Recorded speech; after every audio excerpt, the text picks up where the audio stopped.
La vida de Jesús es una de las más conocidas de la historia. El Hijo de Dios nacido en Belén y crucificado bajo el dominio romano. Pero existe otra historia, una que ha permanecido oculta durante siglos y que revela un aspecto completamente nuevo de la vida y misión de Jesús. Este es el increíble relato de aquellos que lo arriesgaron todo por su entrega a Jesús, que dedicaron su vida a apoyarle y que desempeñaron un papel importante en su educación y en el surgimiento del cristianismo, su familia. Por primera vez, localizaremos a los familiares que determinaron los pensamientos de Jesús desde su infancia hasta su muerte. Y desvelaremos que tuvo hermanos, hermanas, tíos, tías y primos, e incluso conoceremos sus nombres. Para investigar esta historia oculta, contaremos con uno de los genealogistas más respetados de los Estados Unidos, Tony Burrows. Con él viajaremos por 3 continentes, desde los desiertos de Judea a los laboratorios forenses de Europa, preguntando a expertos y reconstruyendo pruebas. Su sorprendente relato revela que la familia de Jesús descendía de una de las dinastías reales más poderosas de la historia judía. Una dinastía que apoyó a Jesús en todo momento. Sus hermanos fueron discípulos, su madre y hermanas podrían haber estado en la última cena, y hasta su familia fue testigo de su resurrección. El descubrimiento de Tony revolucionará nuestra concepción de Jesús para siempre. La verdadera familia de Jesús.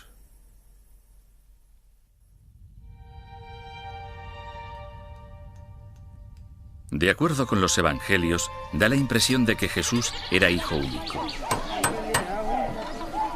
Pero la realidad podría haber sido muy distinta.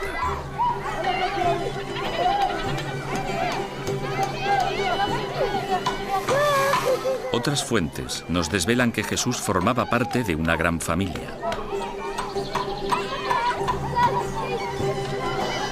En lugar de haber tenido una infancia solitaria, habría estado rodeado de ruido, caos, conversación, todos los avatares de una vida familiar normal.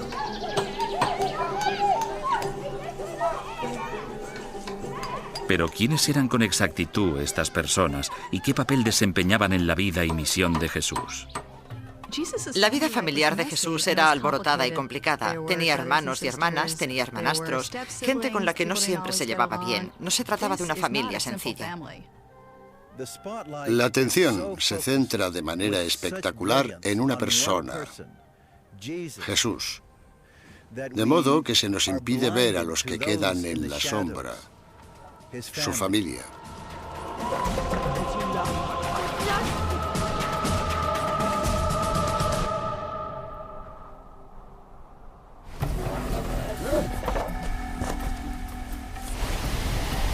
Hemos contado con la ayuda del ilustre genealogista Tony Burrows con el fin de indagar en el árbol genealógico de Jesús. Burrows ha dedicado más de 20 años a localizar el árbol genealógico de cientos de familias afroamericanas. Pero el reto al que ahora se enfrenta es el más importante de su carrera. Estudiar a la familia de Jesús es un enorme reto, ya que no hay parientes a los que acudir a preguntar. No contamos con los archivos modernos que tenemos hoy en día. Así que intentar reconstruir los escasísimos documentos que existen será un gran desafío. La búsqueda llevará a Tony a través de Oriente Próximo. Desde los archivos secretos de Israel a las bibliotecas europeas, donde encontrará unos escritos cristianos de los cuales la Iglesia no suele hacerse eco. Asimismo, Tony volverá a estudiar textos más conocidos, como los Evangelios de Mateo, Marcos, Lucas y Juan, en el contexto temporal en que fueron escritos. Y usando sus técnicas genealógicas, aprovechará estos recursos para detallar minuciosamente quiénes fueron los familiares de Jesús y crear por primera vez su árbol genealógico. Es un viaje que cambiará su perspectiva para siempre. Descubriremos que Jesús tenía hermanos, y puede que algunos de ellos se encontraran en los momentos clave de su misión.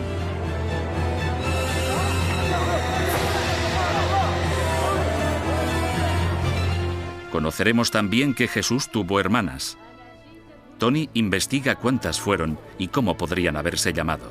Jesús tuvo un grupo de apoyo al igual que las demás familias, por lo que si sabemos quiénes fueron los miembros de su familia y los papeles que desempeñaron, podremos comprender mucho mejor a Jesús. Pero Tony no solo está decidido a averiguar quiénes fueron los familiares de Jesús, sino que también desea saber qué aspecto podrían haber tenido. Su búsqueda le lleva a Galilea, donde nació Jesús. Allí conoce a una familia cuyos antepasados han vivido en la zona durante 2000 años. Y descubre que a través de los cráneos antiguos y con la ayuda de la tecnología informática pueden recrearse los rostros de una familia del siglo I. Para Tony, este es un viaje de grandes descubrimientos. Este estudio ha cambiado por completo mi visión de Jesús y el papel que jugó su familia. Para mí ha sido un viaje increíble hasta límites insospechados.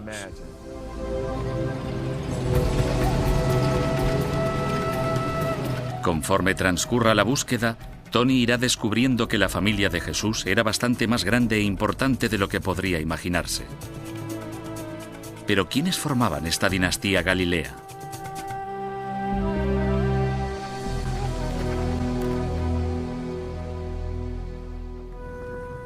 La imagen tradicional de Jesús como hijo único se remonta ya a la historia de su nacimiento. Los evangelios nos relatan cómo María, en avanzado estado de gestación, y su marido José se dirigían a Belén, donde ella acabaría alumbrando a Jesús en un pesebre. Y quizás lo primero que nos sorprendería sería la temprana edad de María. A las chicas se las casaba cuando eran adolescentes, alrededor de los 13, 14, 15, 16 años. Así que podían quedar embarazadas a muy temprana edad. Aunque pueda parecernos espantoso, era un hecho muy normal en el siglo I. Muchos cristianos creen que Jesús era el único hijo de María. Pero cuando Tony empieza a estudiar las pruebas, encuentra pistas que muestran un panorama muy diferente. Comienza examinando algunas de las primeras fuentes de información sobre Jesús, los Evangelios. 4 relatos de su vida y misión escritos en el siglo I. En genealogía buscamos los recursos que puedan ser más cercanos a la fecha en que ocurrieron los hechos. Al hacerlo, averigüé cosas que fueron totalmente inesperadas. El Evangelio de Marcos menciona que Jesús no era hijo único. Dice que tenía hermanos. Tony estaba intrigado. Para averiguar más cosas, decide reunirse con el historiador bíblico Jim Charlesworth. Jim, cuéntame el relato de Marcos. Es una historia bastante sorprendente. Jesús va a la sinagoga, lee la Biblia y explica el texto a los judíos de allí, que se quedan atónitos. ¿Quién es este hombre? ¿No es el hijo de José y no son Santiago, José, Judas y Simón sus hermanos? Y no sabemos nada acerca de sus hermanas, de manera que entre hermanos y hermanas tenía al menos 6. No tenía ni idea de que fuera una familia tan grande. ¿Y 2 hermanas? No lo había oído nunca. Como mínimo tenía 2 hermanas. No sabemos cuántas con exactitud ni tampoco sus nombres. Según parece, el Evangelio de Marcos deja entrever una referencia a las hermanas de Jesús. Pero sin más información, la búsqueda de Tony ha quedado temporalmente estancada. Así que opta por buscar otras fuentes y da con un importante descubrimiento.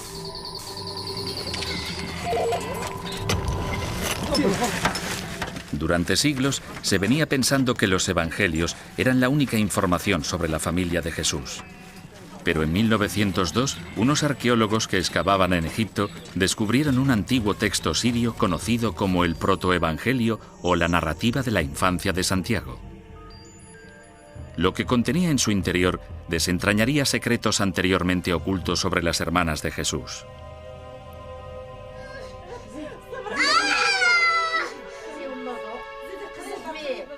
El texto describe al detalle la historia del nacimiento de Jesús. Pero existen interesantes diferencias entre la historia que cuenta y el relato tal y como aparece en los evangelios.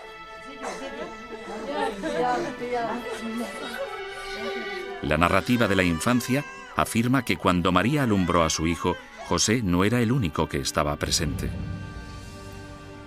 Menciona a alguien más, a una niña llamada Salomé. Sin embargo, no se dice quién era Salomé y por qué se encontraba allí en ese momento. No obstante, una nueva teoría sugiere algo revolucionario. Es posible que existiera una relación muy estrecha entre Salomé y María y José.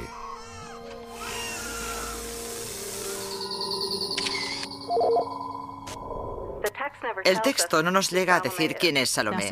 Salomé es ahora un nombre popular, así que podría pensarse que si hay una Salomé necesitamos identificarla. Necesitamos decir que es Salomé de Belén o cualquier otro identificador. Pero no es así, se la presenta como simplemente Salomé.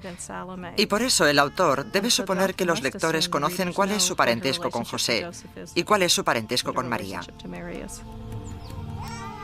Phillips cree que en realidad la misteriosa Salomé era la hermana mayor de Jesús, pero no fruto del matrimonio de José y María. Podría haber estado casado antes. Y esto introduce una idea extraordinaria.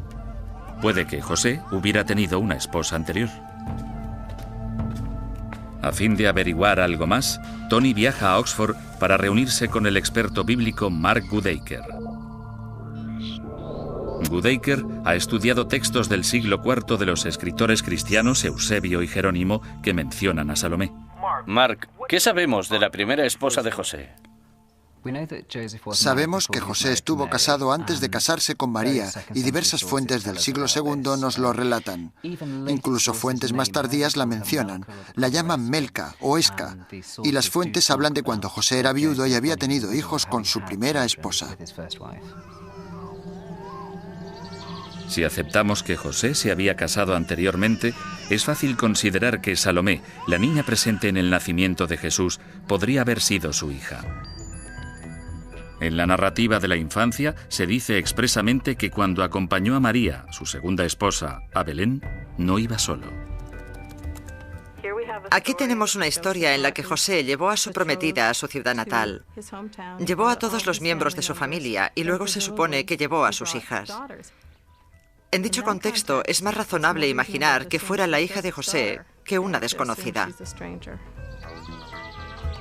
Es una afirmación sorprendente y, sin embargo, totalmente verosímil. Jesús tuvo una hermanastra y se llamaba Salomé. Pero la familia de Jesús no acaba aquí. El Evangelio de Marcos menciona a más de una hermana y también hermanos. Tony está decidido a averiguar exactamente quiénes eran. Tony Burrows, un genealogista de renombre mundial, ha emprendido la búsqueda del árbol genealógico de Jesús. Hasta el momento ha descubierto que Jesús tenía una hermana. Pero el Evangelio de Marcos cita a más de una. El siguiente paso, pues, consiste en desvelar el misterio de la existencia de una segunda hermana. Podría haberse llamado María o Miriam. Esta teoría está basada en una fuente escrita con bastante posterioridad a los evangelios, la del escritor del siglo IV Epifanio. Pero la referencia data de más de 3 siglos después de la muerte de Jesús, y Tony necesita más pruebas antes de poder aceptar la existencia de una segunda hermana.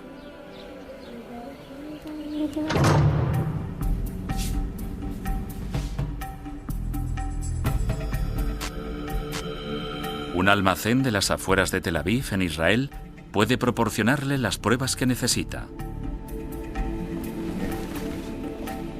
Esta es la mayor colección mundial de osarios del siglo I, urnas de piedra que contienen los huesos de los muertos. Las inscripciones que aparecen en ellas nos ofrecen una nueva y fascinante oportunidad de conocer los nombres de las mujeres en tiempos de Jesús. El arqueólogo Joe Zayas ha estudiado estos osarios. ¿Y qué es esto? Es un osario judío del siglo I, y lo que lo hace especial es esta inscripción de aquí que está en arameo. Si la leemos de derecha a izquierda, dice que es el osario de Miriam, hija de Simón. ¿Y era algo muy normal? Miriam era un nombre muy común en la antigüedad. El 50% de las mujeres se llamaban así. Ya entiendo. Puesto que Jesús tenía dos hermanas, ¿qué probabilidad hay que una de ellas se llamara Miriam? Muy alta. Si el 50% de las mujeres se llamaban María y él tenía dos hermanas, hay una grandísima posibilidad de que una de ellas se llamase María o Miriam.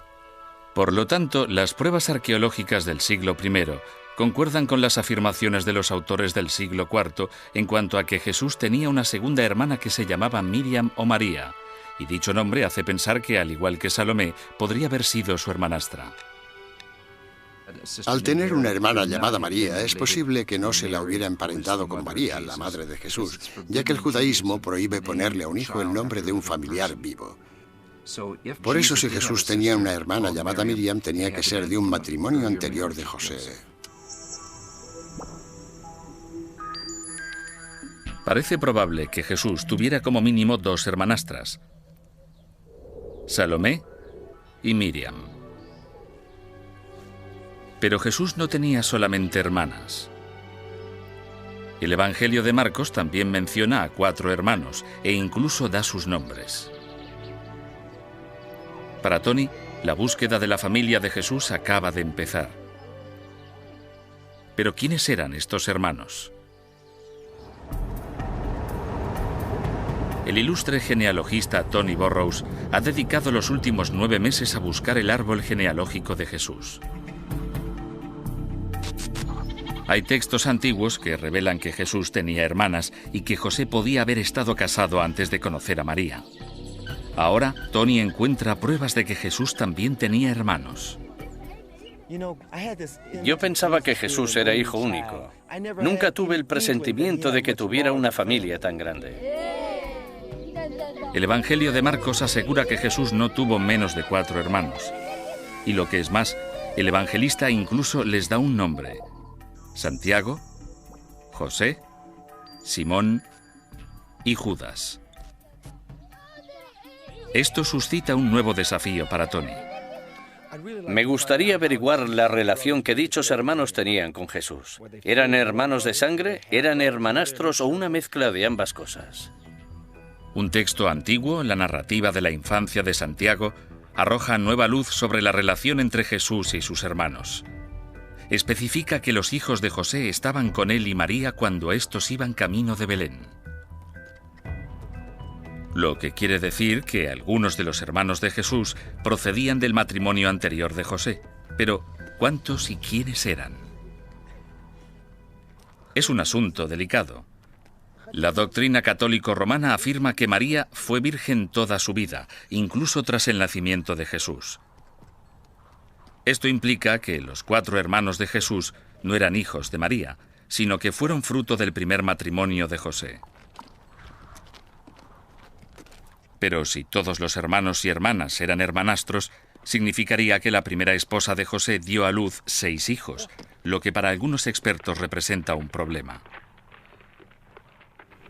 Creo que la mujer media podía dar a luz 6 o 7 veces, pero debemos recordar que solo el 50% de esos niños llegaba a cumplir los 18. Así que el que una mujer tuviera 6 o 7 hijos vivos, creo que era muy poco probable, a menos que existiera más de una esposa. Por razones biológicas, algunos de los hermanos de Jesús habrían sido hijos de María. Pero Tony descubre aún más motivos que indican que Jesús no fue el único hijo de María. La ley bíblica sugiere que si María no hubiese tenido hijos con José, podría haber perdido por completo a su marido. Esta ley afirma que si una mujer seguía estéril después de 10 años, su marido podía repudiarla. De no haber tenido hijos, José podría, en efecto, haberla despreciado. Por eso es poco probable que María y José fueran célibes en su matrimonio, así como también que María hubiera deseado seguir siendo virgen. En el mundo judío del siglo I, habría resultado extraño que María no hubiese tenido otros hijos durante su matrimonio. De esta manera, si tuvo otros hijos, además de Jesús, ¿quiénes en concreto no eran sus hermanastros?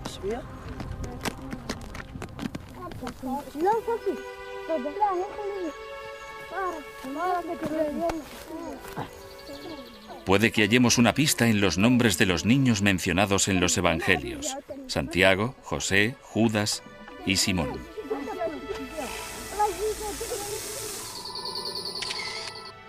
El historiador bíblico Bruce Chilton ha estudiado el significado de los nombres del siglo I. Sin duda existe hoy en día la costumbre, al igual que en la antigüedad, de poner a los hijos los nombres de aquellas personas cuyas ambiciones te gustaría que alcanzaran tus hijos.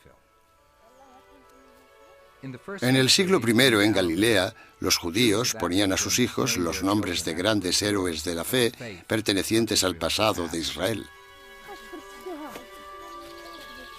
Chilton considera que los nombres de los niños en la familia de Jesús pueden dividirse perfectamente en dos categorías diferentes. El nombre de Santiago es igual al de Jacob, el primer padre de Israel. José es también un nombre de la realeza.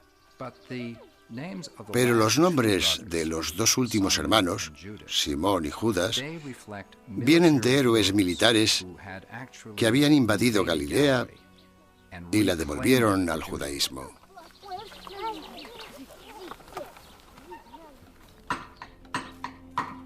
Solamente madres distintas podrían haber puesto nombres tan diferentes. Esto puede parecer sorprendentemente liberal para una sociedad del siglo I. Sin embargo, la Biblia desvela que era tarea de las madres y no de los padres poner nombre a los hijos. La tradición bíblica nos ofrece varios ejemplos de mujeres que pusieron el nombre a sus hijos, lo que permitiría que una mujer reafirmara el sentir propio que tenía hacia su hijo. Saber qué esposa de José eligió el nombre de cada niño es la clave para averiguar quiénes fueron hermanos o hermanastros de Jesús. Los nombres de Jesús, Judas y Simón tienen su origen en Galilea, una zona del norte de Palestina que había sufrido una represión bajo el dominio romano y que contaba con una larga historia de rebeliones. Aquí fue donde se crió María. Y ese pasado violento era algo que le habría dejado una eterna huella.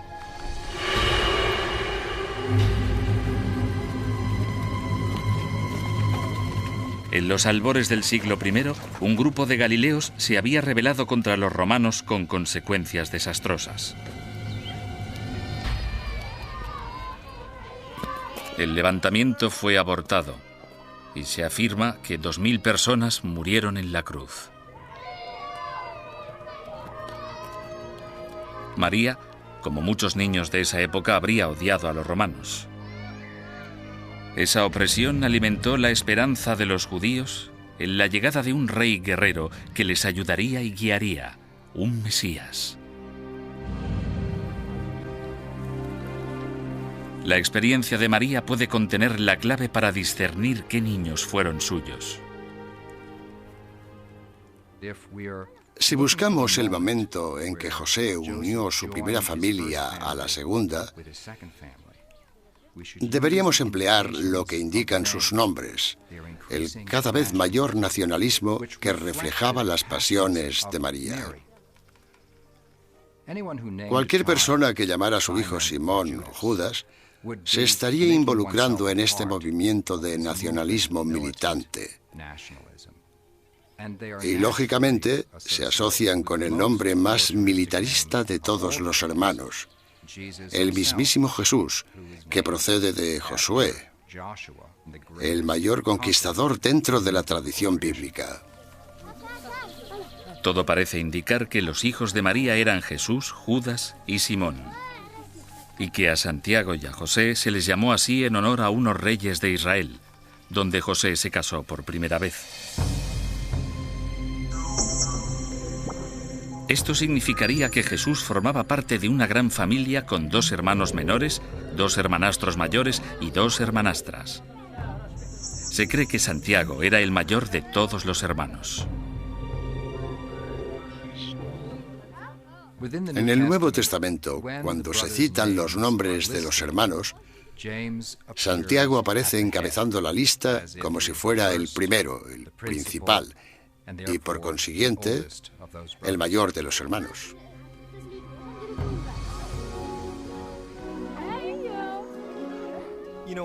Al ver a mis sobrinos y primos jugar al baloncesto, me recuerda un poco a cuando mis hermanos y yo jugábamos cuando éramos pequeños.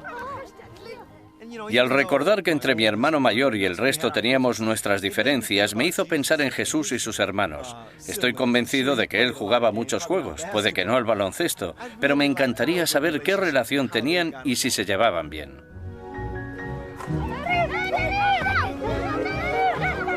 Para llegar a comprender bien la dinámica familiar entre los hermanos y hermanas de Jesús, Tony visita a un ilustre psicólogo, el profesor Alex Garner, especializado en relaciones familiares. Garner cree que Santiago, por ser el hijo mayor, habría recibido un trato diferente que sus hermanos.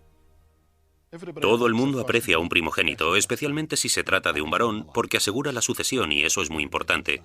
Por eso se les hacía más elogios y se les prestaba más atención. De esa forma aumentaría su autoestima. Pensaría que se le habría concedido algún tipo de autoridad. Como primogénito, Santiago tenía derecho a heredar el doble que sus hermanos de la propiedad de su padre y a suceder a José como cabeza de familia.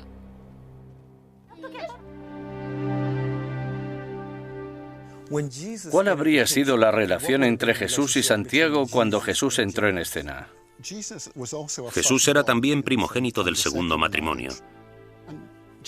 Y Santiago, en cierto modo, vería que le estaría siendo usurpada su posición de autoridad. Sentiría celos, así que no estaría radiante de felicidad con la llegada de su nuevo hermanastro.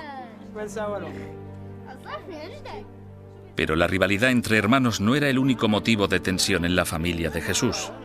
A medida que Tony continúa la búsqueda, descubre un escándalo del siglo I que tuvo implicaciones en el transcurso de la vida de Jesús.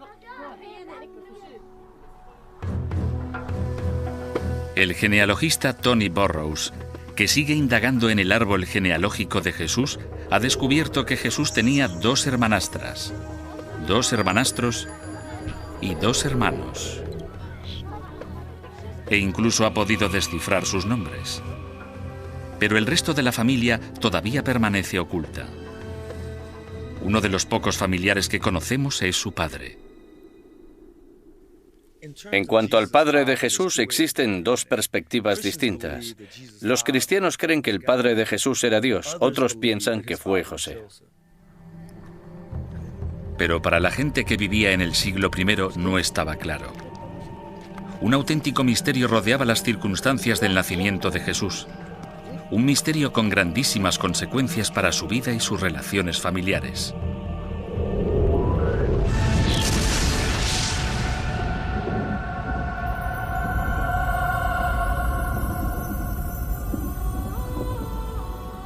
En los Evangelios se narra que a María la visitó un ángel que le comunicó que el Espíritu Santo descendería sobre ella y que concebiría un hijo. Creo que hoy en día muchos cristianos han llegado a ver el alumbramiento virginal como explicación de quién es Jesús. En lugar de un Padre terrenal tenemos a un Padre celestial. Es el momento en el que se esclarece que Jesús es el Hijo de Dios. Esta fue la idea que trascendió en la iglesia de los primeros cristianos muchas décadas después de la muerte de Jesús. Pero durante su vida circularon rumores que indicaban que las circunstancias de su concepción podrían ser bastante diferentes de la versión tradicional. En el Evangelio de Juan la multitud le dice: no somos bastardos, no somos frutos de la fornicación.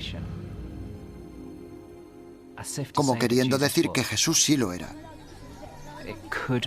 Podría indicar que pensaban que María había tenido una relación con otra persona que no era José.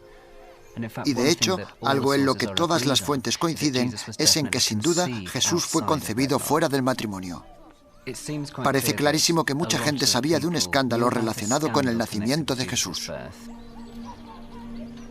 Con casi toda probabilidad, los rumores se suscitaron porque María se quedó embarazada durante su compromiso matrimonial con José antes de que se casaran. Ahí es donde vino el cataclismo. Fue cuando María descubrió que estaba embarazada. Por ello comenzaron a circular distintas teorías, distintos rumores sobre el nacimiento de Jesús. Y los rumores, ciertos o no, podrían haber hecho la vida de Jesús sumamente difícil al tener que soportar los chismorreos de la gente. Incluso los niños de su misma edad se habrían burlado de él. Esos rumores habrían llegado a oídos de los niños y se reflejan en las posteriores enseñanzas de Jesús. Cuando Jesús se refiere a los niños, lo hace de forma que comprendamos que tienden a burlarse los unos de los otros, a pelearse, que tienen la capacidad de intimidarse. Él habría sido el destinatario de algunas de sus burlas.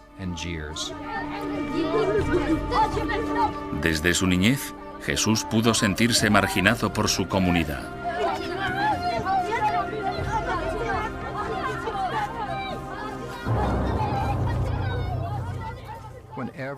Cuando un niño se da cuenta de que los demás niños se relacionan con él de forma diferente, ese niño se siente aislado, al margen de los demás. Se pregunta, ¿quién es exactamente?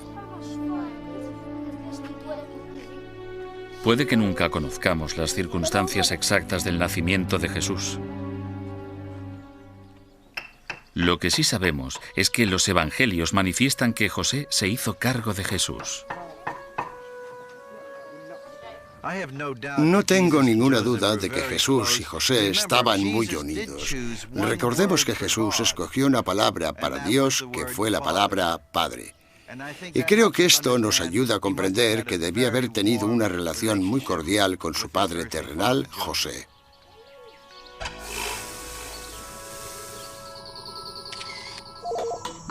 Tony ha descubierto información sobre el padre de Jesús y sobre cómo habrían afectado las circunstancias de su nacimiento en su infancia. Pero ahora quiere ir más allá de la familia inmediata de Jesús.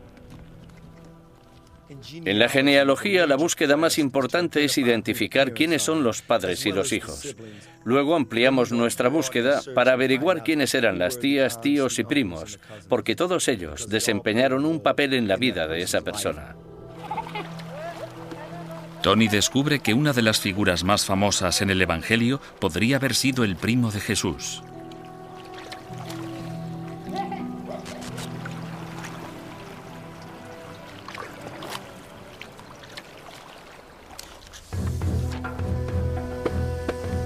Tony Burrows se está enfrentando al mayor reto de su carrera.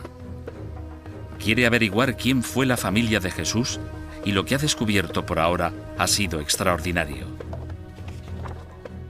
Jesús no tenía una familia sencilla, era muy compleja. No solo tenía hermanos y hermanas, sino también hermanastros y hermanastras, ya que José se había casado anteriormente y tuvo hijos antes de que naciera Jesús. Pero ahora, Tony se centra en encontrar a los familiares de Jesús más allá de la familia inmediata, sus tías, tíos y primos.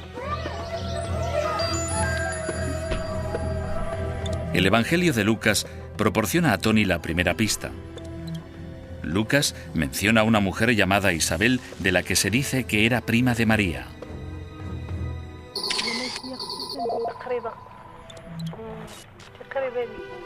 Isabel era mayor que María y durante muchos años no había podido tener hijos. Pero Lucas dice que milagrosamente las dos mujeres se quedaron embarazadas con 6 meses de diferencia y que María viajó para quedarse con su prima. A su debido tiempo, María alumbraría a Jesús e Isabel a un niño que más tarde sería una de las mayores influencias en la vida de Jesús.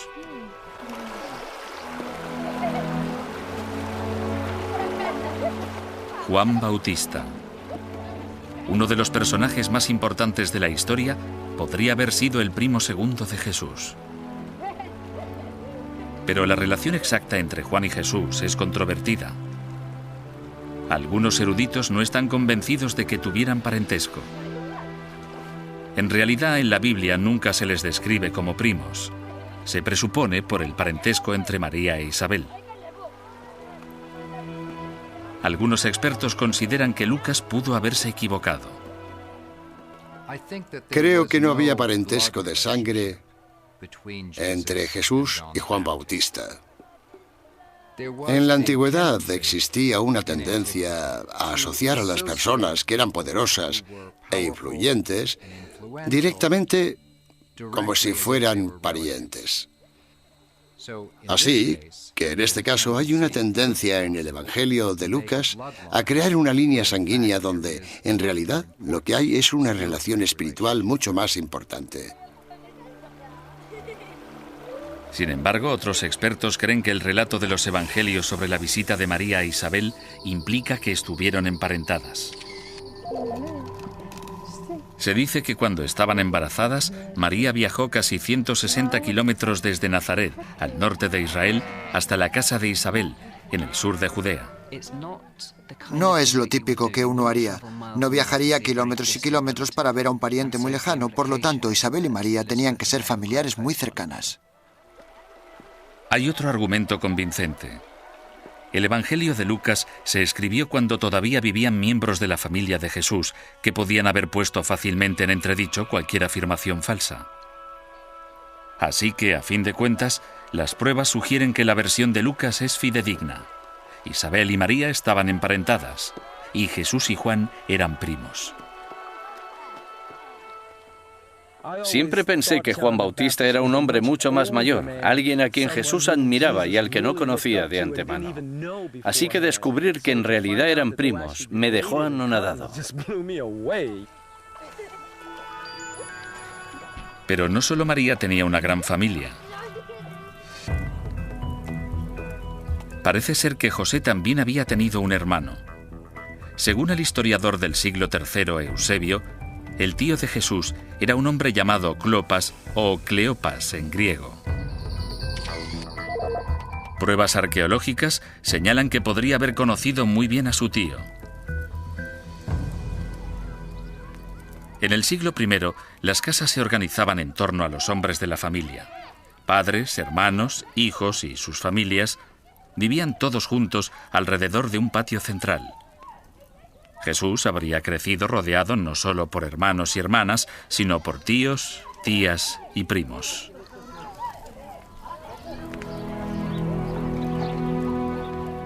Pero la infancia de Jesús se vio interrumpida por una tragedia. Cuando él tenía 12 años, José desapareció misteriosamente, según los relatos de los evangelios. Nunca sabremos por qué, pero los eruditos suponen que la alta tasa de mortalidad durante el siglo I podría explicar esta desaparición.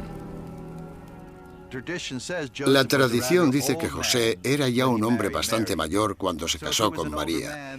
Así que, teniendo en cuenta su edad y las causas naturales, al final murió de viejo. Para la familia de Jesús fue una pérdida terrible. María quedó desamparada sin medios para sobrevivir y cuidar de sus hijos.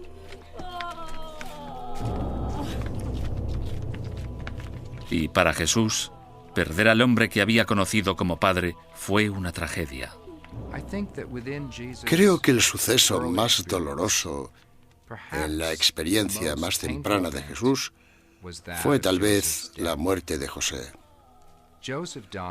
Al morir José perdía al padre protector que una vez tuvo. Sin embargo, lo peor aún estaba por llegar. Debido a los rumores respecto a quién era su padre, Jesús no pudo ni siquiera asistir al funeral de José. Cuando la congregación se reunió para enterrar a José, dado que no había dudas sobre su paternidad, Jesús no pudo unirse a esa congregación. No habría podido rezar por la muerte de su padre.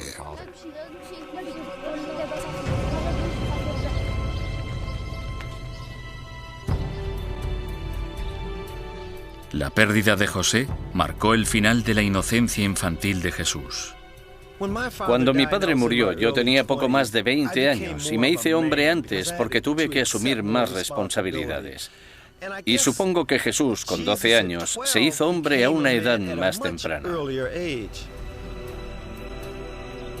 Y para el hermano mayor, Santiago, fue el comienzo de un nuevo rol como cabeza de familia. Santiago habría tenido que soportar la carga de tratar de mantener el honor de una casa en la que había un niño que había sido marginado.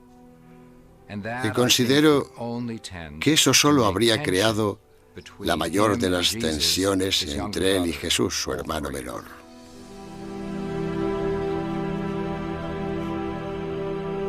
Los autores de los Evangelios guardaron silencio respecto a los siguientes 18 años de la vida de Jesús y su familia. No obstante, para Tony hay una nueva etapa en su búsqueda.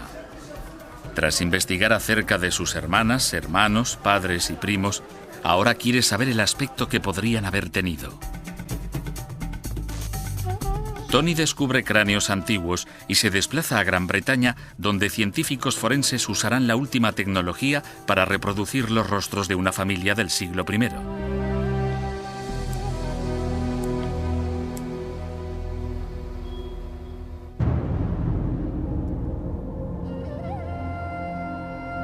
La visión que se da de Jesús en los Evangelios es la de hijo único. Pero el genealogista y detective Tony Burrows ha hallado que la vida familiar de Jesús era bastante más compleja. En su viaje ha descubierto que Jesús tenía hermanas, hermanos y primos.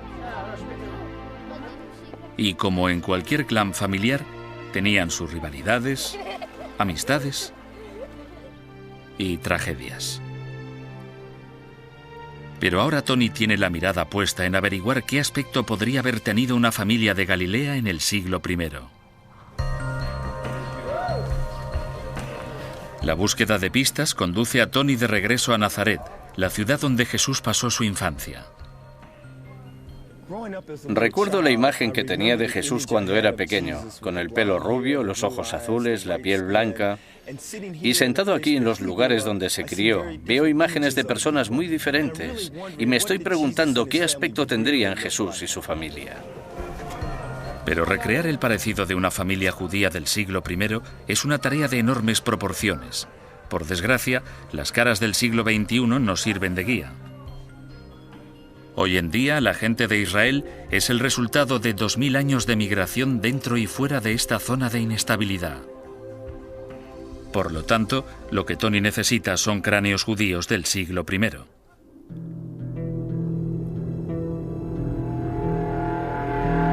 Por suerte, en los desiertos que rodean el Mar Muerto, los arqueólogos han desenterrado muchas muestras extraordinariamente bien conservadas. Los intentos anteriores de reconstruir el semblante de Jesús se han basado en un único cráneo del siglo I. Pero para hacernos una idea de cómo eran los rostros de una familia del siglo I, Tony necesitará más cráneos. Es mucho pedir, pero un destacado arqueólogo, Joe Zayas, ha obtenido acceso exclusivo a un grupo de cráneos del siglo I.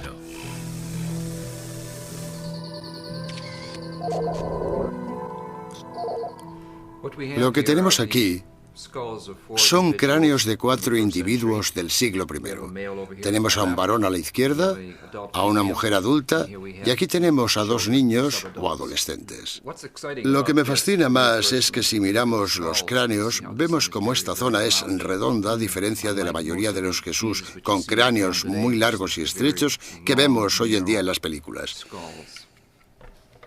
Jesús no tenía ese aspecto en lo que respecta al color. Se parecía más a ti, con un aspecto mucho más semítico, completamente diferente a esas imágenes que vemos en el cine. Estos cráneos son una base excelente para una primera aproximación, a fin de conocer el aspecto que habría tenido una familia como la de Jesús. La doctora Caroline Wilkinson es pionera de una nueva técnica escultórica virtual. Ha escaneado moldes de los 4 cráneos en su ordenador y con un brazo robótico es capaz de añadir minuciosamente músculos virtuales para recrear sus caras. Estas reconstrucciones muestran un gran parecido con esos individuos. Nuestra investigación indica que es posible crear un parecido, de manera que alguien que los conociera o que conviviera con ellos en esa época debería poder reconocerlos. El trabajo de Caroline desvela la apariencia de estos rostros del siglo I.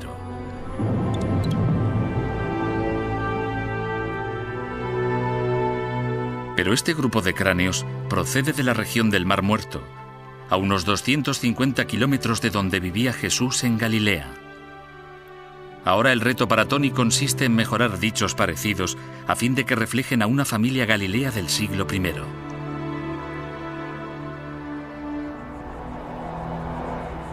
La dificultad estriba en que el clima en el norte de Israel hace que no se hayan conservado cráneos de ese siglo. No obstante, Tony ha descubierto una base de datos viviente de caras con las que poder trabajar en este cometido.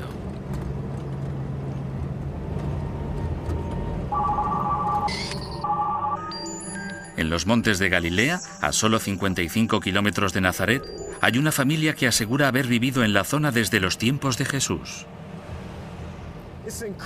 Resulta increíble pensar que una familia pueda remontar sus orígenes familiares hasta 2000 años.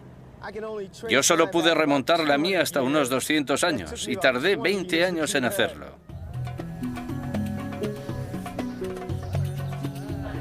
Hola. Esta es la familia Sinati. Viven en Pequín, que se menciona en los escritos judíos del siglo I, y es uno de los pocos pueblos de Israel que se conserva como estaba hace 2000 años. Tengo entendido que vuestra familia lleva aquí desde hace muchísimo tiempo. De hecho, los documentos indican que este pueblo ha evitado en gran medida la invasión y la dispersión. Aunque la familia huyó durante el levantamiento árabe de los años 30, fueron los únicos judíos que regresaron un año después. ¿Y este es vuestro abuelo? ¿Y la abuela?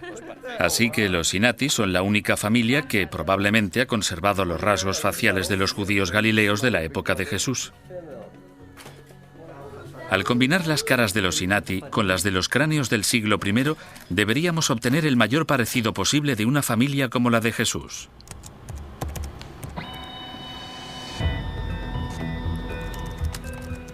Para conseguirlo, Tony se reúne con el Dr. Charlie Fraud. Su equipo ha diseñado un nuevo sistema revolucionario para reconstruir rostros. Charlie, ¿de qué manera nos ayudará este proceso a que nos hagamos una idea de qué aspecto hubiese tenido una familia del siglo I, digamos que la familia de Jesús? Lo que he hecho es importar las caras de la familia Sinati para sacar un modelo de cara. Y lo que hemos hecho es combinar este modelo con las dimensiones de los esqueletos para que nos diera lo que consideramos que es la apariencia de las personas de la Galilea del siglo I. Las dimensiones de los cerebros y los datos visuales se combinan después para producir el retrato robot de un varón y una mujer adultos, una madre y un padre, a partir de los cuales se crearán los rostros de los hijos virtuales. Y si después reproduzco juntas esas caras y uso el modelo de cara y lo que ya sabemos, estos son los hijos que generamos. Creemos que este es el mayor parecido a una familia del siglo I. Es francamente asombroso, increíble. ¿A que está bien? Por supuesto, estos no son los auténticos rostros de la familia de Jesús, pero son las imágenes más precisas que jamás se hayan generado de una familia media del siglo I.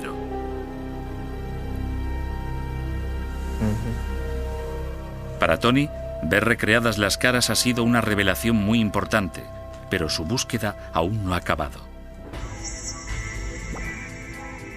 Hasta el momento ha hecho unos descubrimientos extraordinarios. Se ha encontrado con que Jesús procedía de una gran familia. Tenía hermanas, hermanos, primos, tías y tíos. Incluso ha logrado dar con sus nombres. Pero ahora Tony quiere dar respuesta a una pregunta todavía más importante. ¿Qué papel tenía esta dinastía galilea en la misión de Jesús? Las nuevas pruebas que Tony está a punto de sacar a la luz son tan impresionantes que nos veremos obligados a replantearnos el comienzo del cristianismo. Los hermanos de Jesús podrían haberse encontrado entre los 12 discípulos. Santiago y Jesús estaban muy unidos. No se me ocurriría ninguna otra relación tan estrecha. Serían como John Kennedy y Robert Kennedy. Sus hermanas, Salomé y Miriam, podrían haber preparado la última cena.